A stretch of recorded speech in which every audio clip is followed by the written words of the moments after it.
Hi, let's continue our tour through Natasha Crain's book, When Culture Hates You. Hi, this is Gary Zacharias with the Apologist bookshelf. I started in on a chapter that talked about dangerous Christian nationalists and what we're hearing from the mainstream media. Remember, this book is talking about how Christians should be dealing with a hostile public square. And we haven't gotten to that part yet in this chapter. That's why I wanted to follow up my previous podcast, which was covering the first half of the chapter. But the second half is powerful because she then moves into responses that we can make and some tips and ideas for us to navigate successfully in the society when we're challenged with things like, Christian nationalists. So let me just take a minute to rehash what was in the other one, or the previous one. This is chapter 6 out of her book, by the way, called When Culture Hates You. So she has some headlines from places like MSNBC that talks about Christian nationalists are dangerous, and it's extreme, it's theocracy. And she's saying a lot of people don't really know what Christian nationalism is, but it's the idea, the big fuzzy idea is that it's a merging of Christian and American identities. Okay, but she says there are two main research elements that make up this whole way we're looking at it. Whitehead and Perry had 6 questions or 6 statements, and depending on how people answered those statements, they would say, that's Christian nationalists at work. But the problem is these are pretty fuzzy. I mean, what does it mean? A lot of those statements are, some are obvious, some aren't. So you can look back at the previous podcasts on that. And then she covered another, it's called Public Religion Research Institute. They had 5 statements, and depending on how people answered those, they said, yeah, those are Christian nationalists. But once again, they're pretty fuzzy, and there's an ideological bent to the questions and analyses. So it always ends up that if you're conservative, then that's a problem. Okay, so they have ambiguous questions. They group the people as Christian nationalists if they answer in any kind of conservative fashion at all. And then because they disagree with progressives, then they're the problem, right? It's on them. So they're the danger. So here's the part that I didn't finish last time. She said that there are 3 concerns, basically, that people have about Christian nationalism. What are they worried about? Well, they're worried about Christians imposing conservative values on others through politics. They're worried about racism, and they're worried about xenophobia. So we covered the first of the 3, the imposing of conservative values. And the idea is, look out, these Christians are getting involved in the public square. It's like, well, yeah, of course we are. It says every kind of policy involves somebody imposing their view on somebody else. So it says that's not anti-democratic to get out there and advocate for a policy. That's democracy. That's how democracy works. And then she said the United States is a secular nation, right? Which means it's not going to have the authority of any particular religion in public life. But individuals are free to advocate according to their convictions, religious or otherwise. And so she said it's kind of interesting that if you as a Christian advocate for a progressive position, they don't see that as a problem. It's just if you advocate for a conservative position as a Christian, then you're in trouble. All right, so let's skip ahead then. So that was the first issue she said people seem to be concerned about. So this Christian nationalists are people that are trying to push their politics on others. But she said the central takeaway is when the media sounds alarms about Christian nationalism, most of them are false alarms. They're not problems from either a biblical or a civic perspective. So that's important. Okay, so here's another theme of media coverage. What they claim people are worried about is racism. Why? Well, it's white Christian nationalism. The idea that Christian nationalists are racist, and because they're racist, they want to make society function that way. Says the media uses all sorts of evidence that talks about racism among Christian nationalists. Now, some of it is actual racism. I mean, they've actually found explicit statements from self-identified white supremacist groups. Okay, so that's part of it. But it says it's kind of hard to analyze all of these. It said we can certainly say this, that wherever there is real racism, Christians should be the first ones to condemn it. I mean, racism is incompatible, she says, because God made every human in his image. We're equally and we're inherently valuable creatures. That's Genesis 1:27. But is there quantifiable evidence, she asks, of real racism among people that they call Christian nationalists? That's the assumption. I said even that PRRI study, that second of two studies, came to the conclusion that Christian nationalists have white supremacist tendencies. Really? Okay, well, so she said a person's views on certain statements like, how about this? Says you have to agree or disagree in that research to see if you're anti-black. So here we go. Generations of slavery and discrimination have created conditions that make it difficult for many black Americans to work their way out of the lower class. Today, discrimination against white Americans has become as big a problem as discrimination against black Americans and other minorities. Here's a third question that was used in that research, or third statement. A black person is more likely to receive the death penalty for the same crime. And then fourth, white supremacy is still a major problem in the U.S. today. So it says they concluded, based on the answers that they got, that Christian nationalists were coming out with evidence of anti-black racism. But Crain says a person's view in these statements has no relationship to racism. It says it just measures people's perceptions of white supremacy and discrimination, whether it's a problem today. People can disagree in that perception without reflecting racism. It says, in fact, people who are identified as Christian nationalists skew differently on their answers to these questions regardless of their race. She said, well, yeah, racism can be still found and it's got to be condemned. But she said, just based on this research, there's little reason to conclude that racism, when you define it the right way, dangerously characterizes a whole large group of people that you call Christian nationalism. So here's the third thing. So that's racism, right? So the first thing is they're worried that Christian nationalists are going to impose their political agenda on the nation. Secondly is that they're full of racists. Here's the third one, xenophobia.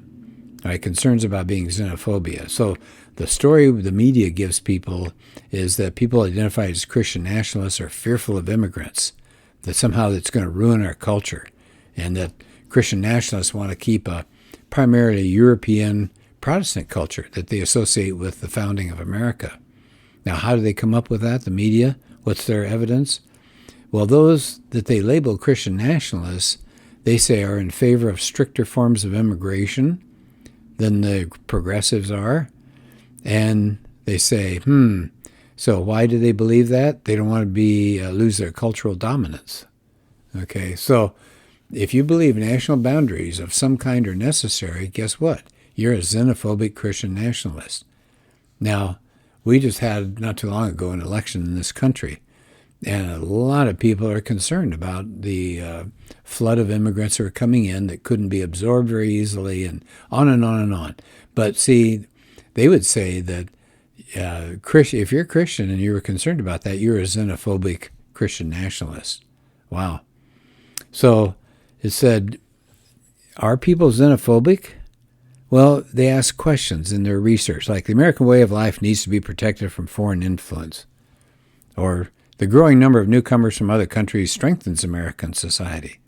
Here's a third statement. Immigrants are invading our country and replacing our cultural and ethnic background. So she says, you'd be hard-pressed to conclude from the response for these three statements that somebody's xenophobic, except maybe the third one. So what was that one? Immigrants are invading our country and replacing our cultural and ethnic background. Okay, that word invading has some really strong connotation to it, doesn't it? But even the most progressive media has now been talking about a border crisis out there. So if somebody surveyed is saying, hey, that really is an invasion, right? They're invading our country. It doesn't mean they're xenophobic. They just got a concern about uncontrolled immigration. And it's tough on the migrants, and it's tough for the people who are here already, right? You got to worry about national security, sex trafficking, economic strains, crime, national debt. So it doesn't mean you're xenophobic. You've got maybe some real reasons that you think it's bad news to just let anybody that wants to just stroll across. So she says, as a wrap up to that part, most of the research questions that are trying to profile Christian nationalists as xenophobic just reflect different opinions on immigration policy. So as she wraps up her chapter, she says, so, does Christian nationalism threaten democracy? Well, I said, you have people that are pretty confused about the whole church-state thing. And she said many Christians have come to believe there's something problematic about advocating for righteousness in the public square, right? Christians have been kind of browbeaten and intimidated into thinking you're not supposed to bring your faith out into public and mix it with political views, right? We're blurring the distinctions between Christian and American identities. And she said, yeah, you probably could put your identity in something other than Christ, but she says, make no mistake, the media doesn't care about your spiritual health. What they're worried about is you conflating your Christian and American identities.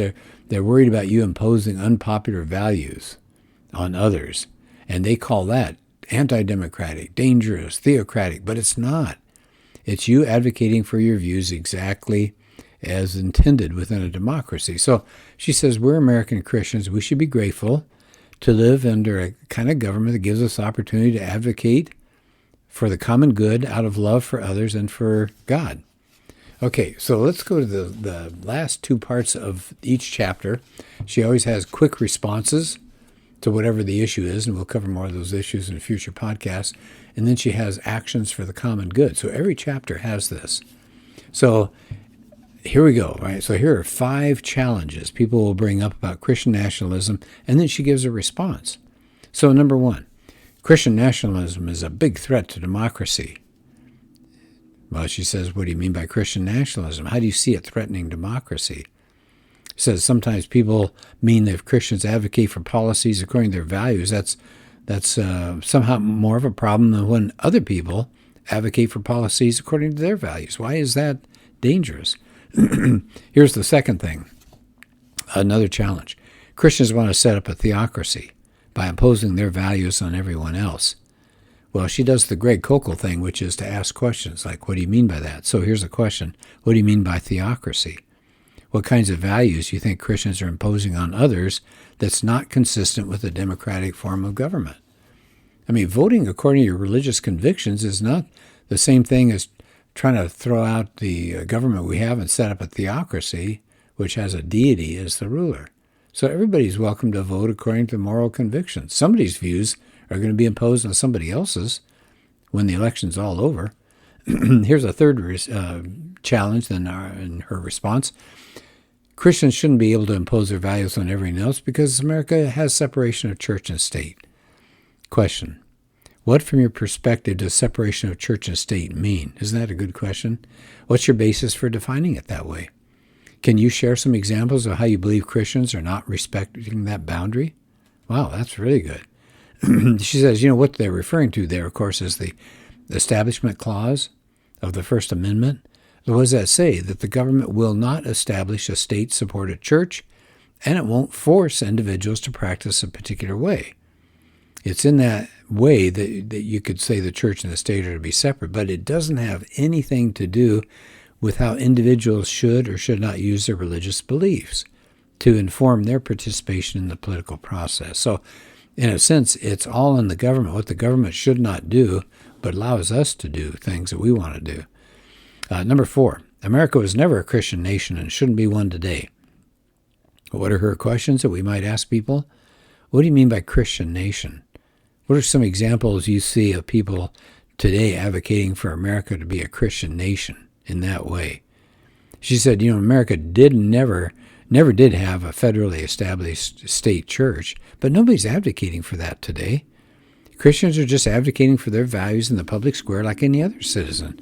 We're not trying to make Christianity an established national religion in some way. We're just participating in a democratic society. Number 5, here's the last challenge to us. Christians just want power.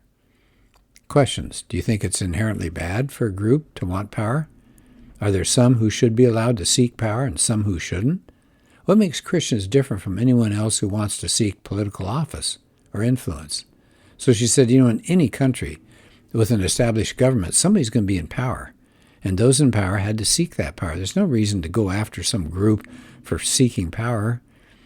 Christians with political power, like anyone else, should steward that power well, to advocate for the common good. I like that. She keeps coming back for the common good. We want what's best for society. All right, then the very end of the chapter, and again, I really like this, she has actions for the common good. So in this case, it's dealing with political involvement. So I won't spend a lot of time on this, but I like this a lot. To begin thinking about how we can help advocate for the common good. So number one, educate yourself on issues of political relevance for Christians. Said she's got lots of recommendations for further study at the end of the book.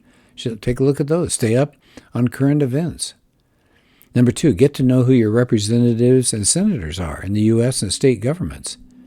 Oh my goodness, I've seen the people on the street interviews where they ask somebody, who's your senator? Nobody knows. So it says it's easy to find where they are. She's even got a link about state governments and U.S. governments, how we can find out who our representatives are. It said spend time on their websites. See what they're involved with. Sign up for an email or a text update. Number three, why does she have to bring that up? I don't know. Vote. That should go without saying, but isn't that sad that we have to remind people to take advantage of voting? People say, my vote doesn't really matter. Yes, it does. It may not matter on the national scene. Most times a candidate will win by millions of votes, but it matters a lot for local issues and local individuals. So vote, yeah. It's a shame we have to say that. Number four, follow, donate to, and pray for Christian legal advocacy groups. Now, she mentions one I like a lot. It's called the Alliance Defending Freedom, ADF. They do great work. They send lawyers out to get involved in court situations to protect people whose Christian rights and values have been trampled on by the state. Just amazing. But there's also the American Center for Law and Justice and the Pacific Justice Institute. Their job is to try to protect religious freedom and free speech and marriage and family and parental rights and the sanctity of life, and try to stay up with them, she said. Number five, support a nonprofit organization that advocates politically for specific issues. So if there's some issue you care a lot about, go online. Find an organization that echoes your values. Get involved. Support a nonprofit. Number six, know and get involved with your local school board. Yeah, school board members, for the most part, are elected, and it doesn't take a whole lot of votes to get them in office. Now, if you can help them out, that may make a world of difference. They make huge decisions that involve public schools. Find out who these members are and follow the meetings and speak on an issue if you care about it. Maybe run yourself. And then number seven, help equip people in your own church with a better understanding of the role of public Christian influence. Christians have kind of the idea that politics are nasty and you shouldn't get involved, but that's just one way in politics that we can advocate for the common good out of our love for God and others. She keeps coming back to that, and I like that a lot. The value of the common good, what we want for everybody. And so maybe form a group to read and discuss a book together. That would be good. So I really like this a lot. One more time, the book is called When Culture Hates You, and she's got the list at the back here. I won't take the time to read that, but she does have a list. I'll just show you here real quickly a list of books that you could get. How We Got to Our Cultural Moment. She's got a list of books. Understanding and Responding to Culture from a Biblical Worldview, a bunch of books. Christian Political History and Engagement. Christian Nationalism. Secular Social Justice and Biblical Justice. Abortion. Gender. Sexuality. So this is an amazing book. I highly recommend it. It's challenging. And I want to use that someday with our apologetics group at our church. Well, all right. I hope you're having a good day, and thank you so much for being part of this. And we'll do another podcast soon.